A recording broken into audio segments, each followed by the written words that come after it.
قال اللہ تبارک و تعالی فی تعظیم حبیبہ والذین یؤذون رسول اللہ لہم عذاب علیم صدق اللہ مولانا العظیم۔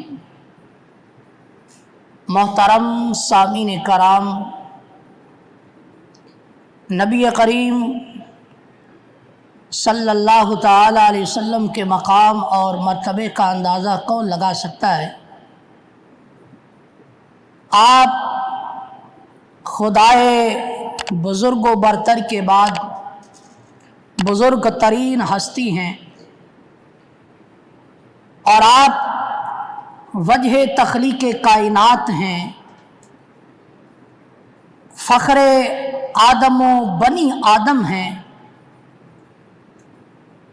جو امی لقب پانے کے باوجود کائنات کے معلم ہیں، سکھانے والے ہیں،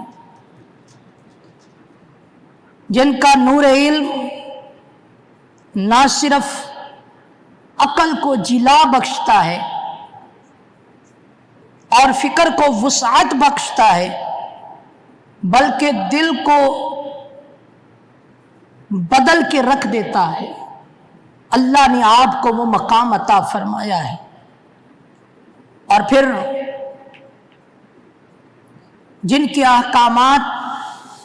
رب کائنات کے احکامات ٹھہرائے جاتے ہیں، جن کے فرمودات کو وحی الہی قرار دیا جاتا ہے،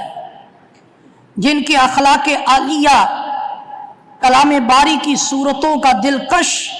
روپ دھار لیتی ہیں، یہ وہ عظیم ہستی ہے۔ اور نبی پاک صلی اللہ علیہ وسلم کا مقام اور مرتبہ کیسا ہے کہ رب کائنات نے قرآن مجید فرقان حمید کے اندر جگہ بہ جگہ آپ کے ادب، آپ کے احترام، آپ کی تعظیم اور آپ کے اعلیٰ مرتبے کو بیان فرمایا ہے۔ اور نبی پاک علیہ الصلوۃ والسلام کی ذات اقدس وہ ذات ہے کہ جن پر جب بھی کفار نے اعتراض کیا ہے اور آپ کی ذات اقدس کو تکلیف پہنچانے کی کوشش کی ہے، تو رب کائنات نے نبی پاک علیہ السلام کی طرف سے خود جواب ارشاد فرمایا ہے، خود جواب ارشاد فرمایا ہے۔ اور پھر یہ وہ عظیم نبی پاک علیہ السلام کی ذات ہے کہ ان کی تعظیم اور تکریم کو رب کائنات نے اصل ایمان قرار دیا ہے، اصل ایمان، اور ان کے بغیر انسان کا ایمان مکمل ہو ہی نہیں سکتا۔ اور آقا کریم علیہ السلام کو رب نے یہ مقام عطا فرمایا ہے کہ اگر کوئی شخص عقیدہ توحید کی حقیقت کو تسلیم کر لے اور سرور کائنات صلی اللہ علیہ وسلم کی نبوت اور رسالت اور شان ختم نبوت پر اعتقاد رکھے اور کتاب برہان کے منزل من اللہ ہونے پر یقین رکھے، آخرت کے دن کے بارے میں جتنی بھی احادیث آئی ان کو حق جانے، الغرض وہ جملہ عقائد اسلامیہ کا نہ صرف اقرار کرے بلکہ دل سے تسلیم بھی کر لے، مان بھی لے، لیکن ان تمام کے باوجود اگر وہ تعظیم مصطفیٰ نہیں کرتا اور آقا کریم علیہ السلام کی تعظیم کا انکاری ہو جاتا ہے، یا آپ کی ذات اقدس میں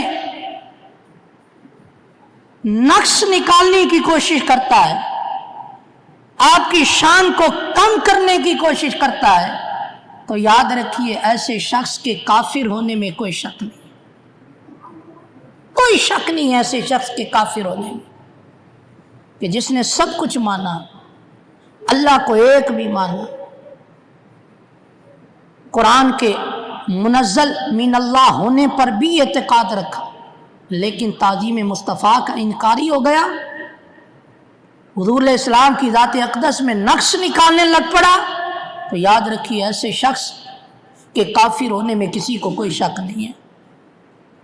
قرآن مجید فرقان حمید کے اندر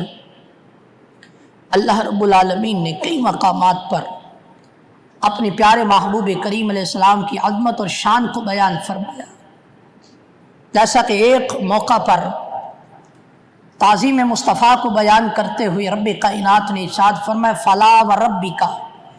لا یؤمنون حتی یحکموک فیما شجر بینہم ثم لا یجدوا فی انفسہم حرجا مما قضیت ویسلموا تسلیما۔ سورہ نساء کی یہ آیت مبارکہ ہے۔ رب کائنات کیا فرماتا ہے؟ فرماتا ہے فلا وربک، اے محبوب آپ کے پروردگار کی قسم، یہ لوگ اس وقت تک مومن نہیں ہو سکتے کہ جب تک اپنے فیصلوں میں آپ کو منصف نہ مان لیں۔ جب تک اپنے فیصلوں میں آپ کو منصف نہیں مانتے، فرمایا اے محبوب اس وقت تک یہ مومن ہو ہی نہیں سکتے۔ اور فرمایا پھر جو کچھ آپ فیصلہ فرمائیں اس پر دل کی تنگی کا اظہار نہ کریں، بلکہ اس فیصلے کو وہ دل میں محسوس کریں اور اس فیصلے پر خوشی کا اظہار بھی کریں۔ یہ شان ہے۔ فرمایا اس وقت تک تم مومن ہو ہی نہیں سکتے جب تک اپنے فیصلوں میں نبی پاک علیہ السلام کی ذات اقدس کو منصف نہیں مان لیتے۔ اور پھر یہ جو فیصلہ کر دیں، فرمایا انہیں دل سے مانو اور خوشی کا اظہار بھی کرو۔ آقا کریم علیہ السلام کے فیصلے پر اعتراض نہ کرو، کیونکہ جس کو اعتراض ہوتا ہے یاد رکھیے پھر اس کا ایمان نہیں رہتا۔ اور ایک اور مقام پر اللہ رب العالمین نے نبی پاک صلی اللہ علیہ وسلم کے بارے میں ارشاد فرمایا والذین یؤذون رسول اللہ لہم عذاب علیم۔ سورہ توبہ کی یہ آیت مبارکہ ہے کہ رب کائنات ارشاد فرماتا ہے کہ جو لوگ اللہ کے رسول کو ایذا دیتے ہیں، تکلیف دیتے ہیں، فرمایا ان کے لیے دردناک عذاب ہے، وہ دوزخ میں جلیں گے،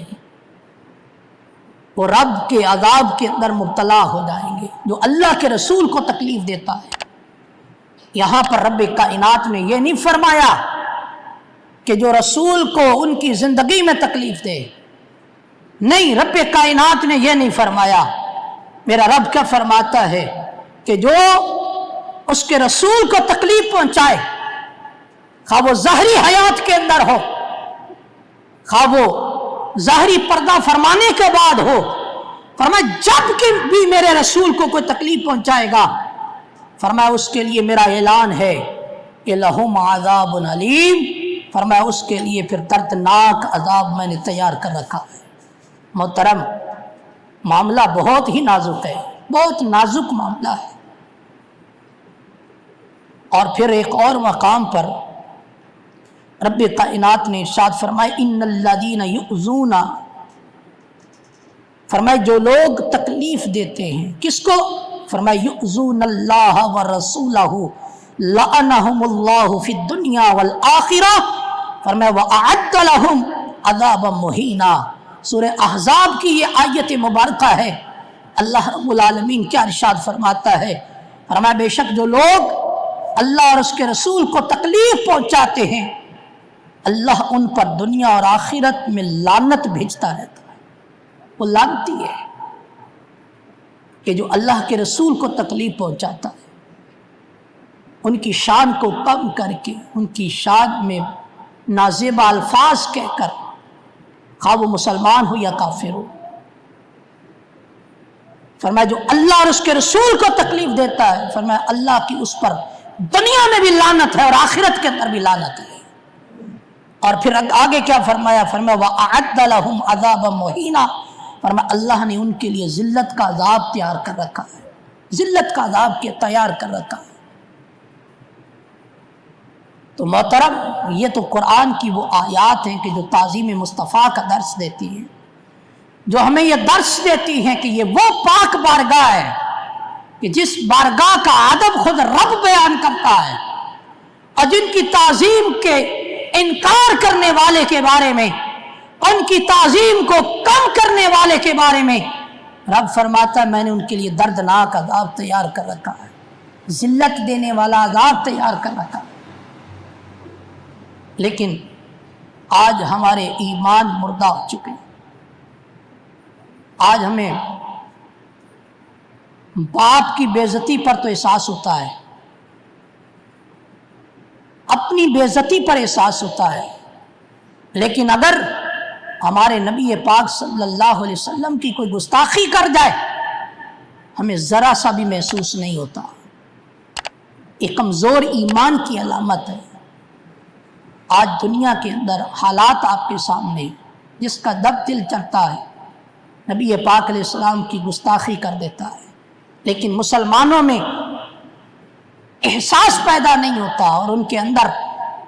وہ جوش پیدا نہیں ہوتا، اور ہر کوئی اپنے کام کے اندر مصروف رہتا ہے۔ لیکن اس حوالے سے ہمارے اسلاف میں جذبات کیسے تھے، اس حوالے سے چند واقعات میں آپ کے سامنے عرض کرتا ہوں کہ نبی پاک صلی اللہ علیہ وسلم کا دور ہے، اور آپ کے دور کے اندر اسماء بنت مروان یہ نبی پاک صلی اللہ علیہ وسلم کی شان میں گستاخی کیا کرتی تھی معاذ اللہ، اور اسلام میں عیب جوئی کرتی تھی۔ اس کی خبر جب حضرت عمیر بن عدی رضی اللہ تعالیٰ عنہ کو پہنچی تو حضرت عمیر بن عدی رضی اللہ تعالیٰ عنہ نے نظر مانی، کیونکہ یہ اسماء بنت مروان وہ لڑکی تھی کہ جو نبی پاک علیہ السلام کی حجو میں اشعار بھی کہتی تھی، آقا کریم علیہ السلام کو برا بلا بھی کہتی تھی، اور اسلام کو بھی برا بلا کہتی تھی۔ تو صحابہ کرام علیہ رضوان سے یہ برداشت نہیں تھا۔ حضرت عمیر بن عدی نے یہ نظر مانی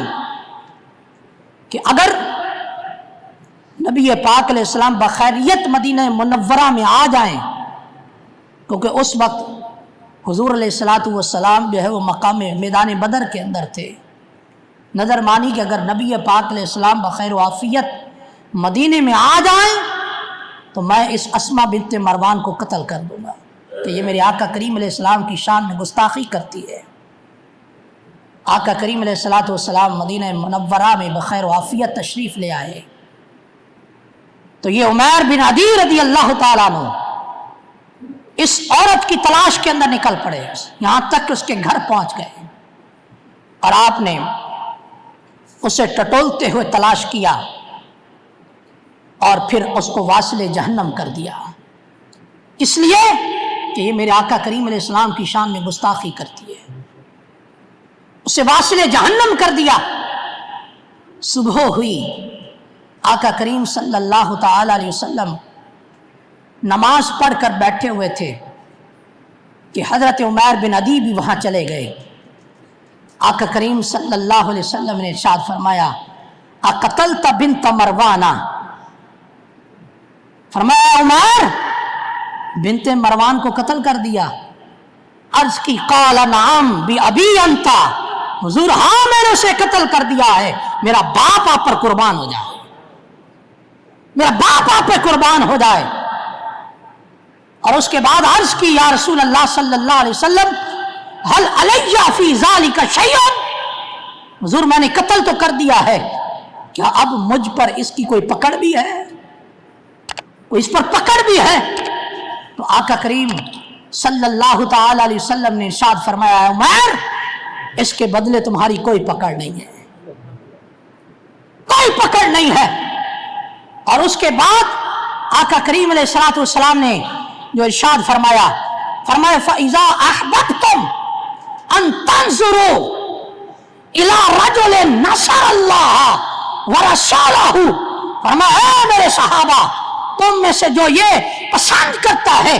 کہ وہ شخص کی طرف دیکھے کہ جس نے اللہ اور اس کے رسول کی غیب کے ساتھ مدد کی ہے، تو فرمایا انظروا الی عمیر بن عدی، فرمایا وہ عمیر بن عدی کی طرف دیکھ لے۔ فرمایا یہ وہ شخص ہے کہ جنہوں نے اللہ اور اس کے رسول کی مدد کی ہے۔ اس گستاخ رسول عورت کو قتل کر کے جب آقا کریم علیہ السلام نے یہ ارشاد فرمایا، حضرت عمر بن خطاب رضی اللہ تعالیٰ عنہ آپ نے عرض کی، فرمایا انظروا الی ہذہ الاعمی، فرمایا اس نابینا کی طرف دیکھ لو کہ جس نے اللہ کے رسول کی اطاعت کر کے خوشی حاصل کی ہے۔ آقا کریم علیہ السلام نے جب یہ سماعت فرمایا تو فرمایا نہ، فرمایا یہ نابینا نہیں ہے، اصل تو آنکھ والا ہی یہی ہے، اصل تو آنکھ والا ہی یہی ہے۔ وہ نابینا ہے کہ جس کے دل میں نبی کی شان میں گستاخی کی جائے اور احساس پیدا نہ ہو، فرمایا اصل اندھا تو وہ ہے، اور جس سے نبی کی گستاخی دیکھی نہ جائے، فرمایا اصل تو آنکھ والا وہ ہے۔ فرمایا عمر یہ نابینا نہیں ہے، وَلَكِنَّهُ بَصِيرٌ، فرمایا یہ تو آنکھ والا ہے۔ یہ تھے جذبات صحابہ کرام علیہ رضوان کے آقا کریم علیہ السلام کی عظمت اور شان کے حوالے سے، اور وہ اس قدر آقا کریم علیہ السلام سے محبت کرنے والے تھے کہ اگر کوئی ان کی شان میں گستاخی کرتا تو وہ اپنے جذبات کا اظہار یوں کیا کرتے تھے۔ اسی طرح ایک دفعہ، اور اس کو روایت کرنے والے ایک بہت ہی عظیم راوی امام شہاب الدین محمد بن احمد یہ حکایت بیان کرتے کہ بحرین میں چند بچے ٹیڑھی لکڑیوں کے ساتھ کھیل رہے تھے، اور جبکہ بحرین کا جو پادریوں کا سردار تھا اسقف، وہ بیٹھا ہوا تھا۔ اب یہ لکڑیاں لے کر گیند کے ساتھ کھیل رہے تھے، کھیلتے کھیلتے کھیلتے وہ جو گیند تھی وہ اس پادریوں کے سردار کے سینے میں جا لگی۔ جب سینے میں لگی تو اس پادری نے وہ گیند پر قبضہ کر لیا۔ بچے سارے اکٹھے ہوئے، اور اکٹھا ہونے کے بعد اس پادری کے پاس گئے کہ ہمیں ہماری گیند دے دو، لیکن اس پادری نے انکار کیا کہ میں گیند نہیں دیتا۔ ان بچوں نے کہا تمہیں آقا کریم حضرت محمد مصطفیٰ صلی اللہ علیہ وسلم کا واسطہ گیند میں دے دو۔ جب یہ الفاظ کہے تو اس پادری نے، اس ملعون نے پھر بھی انکار کیا، اور بات انکار تک نہ رہی، ساتھ ہی حضور نبی کریم علیہ السلام کی شان میں گستاخی بھی کی، نازیبا الفاظ کہنا شروع ہو گئے۔ بچوں سے رہا نہ گیا بچوں سے، اور وہ جو لکڑیاں ان کے پاس کھیلنے کے لیے تھی، انہوں نے وہ لکڑیاں اٹھائیں اور اس پادری کو مار مار کر واصل جہنم کر دیا۔ جب یہ بات ہوئی، وہ بھی پادریوں کا سردار تھا، تو مقدمہ عدالت فاروقی میں پیش کیا گیا۔ حضرت عمر کی بارگاہ میں مقدمہ چلا گیا، تو حضرت عمر فاروق اعظم رضی اللہ تعالیٰ عنہ کو جب یہ پتہ چلا تو خدا کی قسم حضرت عمر فاروق کو اتنی خوشی فتوحات پر نہیں ہوئی تھی، اتنی خوشی غنیمت کے مال ملنے پر نہ ہوئی کہ جتنی خوشی ان بچوں کو نے جو اس گستاخ کو مارا، جتنی خوشی حضرت عمر کو اس کرنے پر ہوئی۔ آپ خوش ہوئے اور ان بچوں کو مبارکباد دی، فرمایا آج اسلام غالب ہو گیا ہے، آج اسلام غالب ہو گیا ہے۔ اور پھر آپ غور فرمائیں کہ حضرت عمر نے اس پادری کے خون کو رائگاں کر دیا، فرمایا جو گستاخ ہے اس کا انجام یہی ہے جو بچوں نے کر دیا ہے۔ یہ تھے جذبات صحابہ کرام علیہ رضوان کے، اور یہ جذبات تھے اس وقت کے بچوں کے کہ اس نے ہمارے نبی کی شان میں گستاخی کیوں کی۔ گیند نہیں دیتا نہ دے، وہ نہیں ملتی نہ ملے، لیکن اپنے نبی کی گستاخی برداشت نہیں۔ یہ مسلمان کے جذبات تھے۔ اور اسی طرح نبی پاک صلی اللہ تعالی علیہ وسلم کہ ایک صحابی حضرت صدیق اکبر رضی اللہ تعالیٰ، ان کے والد ابو قحافہ جو ابھی اسلام نہیں لائے تھے کہ انہوں نے شان رسالت میں کچھ گستاخی کی،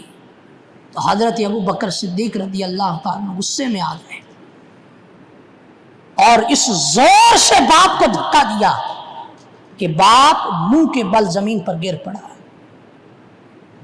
اور اس کے بعد حضور کی بارگاہ میں حاضر ہوئے اور آقا کریم علیہ السلام کی بارگاہ میں سارا واقعہ بیان کر دیا، سارا واقعہ بیان کیا۔ تو آقا کریم علیہ السلام نے فرمایا واقعی تو نے ایسے کیا؟ تو آگے حضرت صدیق اکبر کے جذبات کیسے تھے، آپ فرماتے لو کان السیف منی قریبا لقتلتہ، آقا یہ تو کچھ بھی نہیں ہے، اگر میرے قریب میں تلوار ہوتی میں تلوار سے قتل کر دیتا۔ یہ تھے ان کے جذبات، یعنی جو جذبات آج ہمیں اپنی ذات کے لیے ہوتے ہیں، یہ جذبات ہمارے اسلاف کے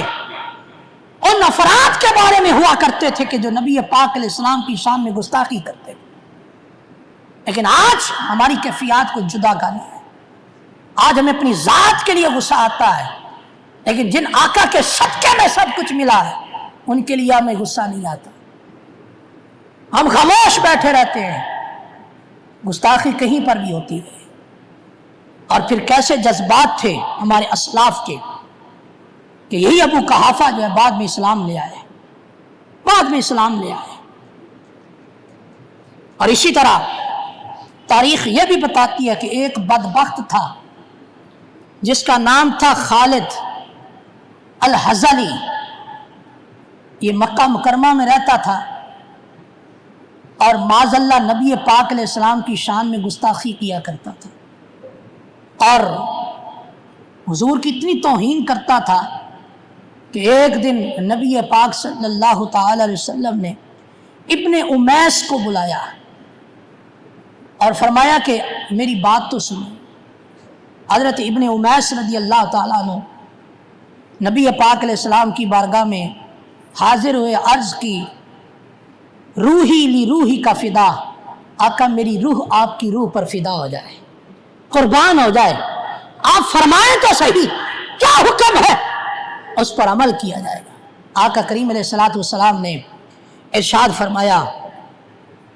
کہ اے ابن امیس میرا حکم یہ ہے کہ مجھے خالد الحزلی کا سر چاہیے، مجھے تکلیف پہنچاتا ہے۔ جب یہ ابن امیس سے نبی پاک علیہ السلام نے ارشاد فرمایا تو انہوں نے یہ نہیں کہا میں اکیلا ہوں، میں تنہا ہوں، میں کیسے اس کا سر لا کر دوں، میں اسے کیسے قتل کروں، بلکہ حضرت ابن امیس رضی اللہ تعالیٰ عنہ نے حضور کی بارگاہ میں روانہ ہونے کے لیے اجازت چاہی اور آپ مکے کی طرف روانہ ہو گئے، اور 18 دن کے بعد جب وہ واپس آئے تو خالد الحزلی کا سر ان کے ہاتھ میں تھا، اور آقا کریم علیہ السلام کے قدموں میں جا کے سر رکھ دیا، اور نبی پاک صلی اللہ تعالی علیہ وسلم نے حضرت ابن امیس کو مبارک دی، اور آپ نے خوش ہو کر اپنا عصا ابن امیس کو عطا کیا اور فرمایا ابن امیس یہ عصا اپنے پاس رکھ لو کہ یہ میرے اور تمہارے درمیان نشانی بن جائے گا، یہ میرے اور تمہارے درمیان نشانی بن جائے گا کہ ابن امیس نے میرے گستاخ کو مارا تھا۔ اور حضرت ابن امیس نے وہ عصا اپنے پاس رکھ لیا، اور جب فوت ہونے لگے تو آپ نے اہل خانہ کو وصیت کی اور فرمایا کہ جب میں مر جاؤں تو میرے کفن کے اندر اس عصا کو رکھ دینا، اس عصا کو رکھ دینا، اور جب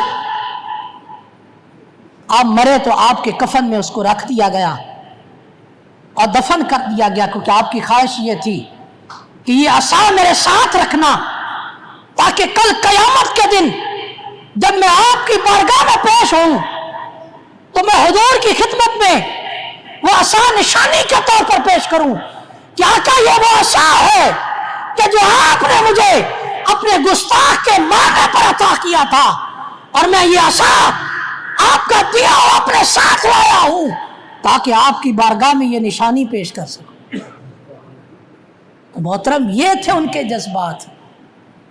جو ایک گستاخ رسول کے حوالے سے ان کے اندر پیدا ہوتے تھے۔ اور پھر